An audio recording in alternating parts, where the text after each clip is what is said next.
அண்ணா போர் அடிக்குது. ஏதாச்சும் விடுகதை சொல்லாங்க. விடுகதையா? சரி சொல்லிட்டா போச்சு.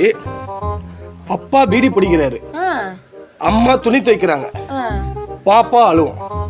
அது என்ன? மக்களே, இந்த விடுகதை உங்களுக்கும் தாங்க. அப்பா பீடி பிடிக்கிறாரு, அம்மா துணி துவைக்கிறாங்க, பாப்பா அழுவும். இது மூணுத்தையும் லிங்க் பண்ற மாதிரி ஒண்ணு இருக்கு. அது என்ன? யோசி பாப்போம். க்ளூவா? பதில் இப்பதான் சொன்னா அதுக்குள்ள க்ளூவா? சரி ஓகே, இதெல்லாம் மிங்கிள் பண்ணா அது வந்து ஒரு வண்டின்னு வச்சுக்கலாம். அதை நீங்க சிங்க் பண்ணீங்கன்னா அது ஒரு வண்டியான்னு நினைக்கலாம். அது என்ன? மக்களே நீங்க யோசிங்க. இந்த மாதிரி விடுகதெல்லாம் உங்களுக்கு பிடிச்சிருந்தா மறக்காம நம்ம சேனல் சப்ஸ்கிரைப் பண்ணிக்கோங்க. தெரியலையா மக்களே? உங்களுக்கும் தெரியலையா? ஆன்சர் பார்த்தீங்கன்னா ட்ரெயின். எப்படின்னு கேட்குறீங்களா? அப்பா பீடி பிடிக்கிறாரா, ட்ரெயினோட போக. அம்மா துணி துவைக்கிறாங்களா, சிச்சிக் சிச்சிக் சிச்சிக் சிச்சிக். பாப்பாலும் கோ சிச்சிக் சிச்சிக் சிச்சிக் சிச்சிக். இதுதான்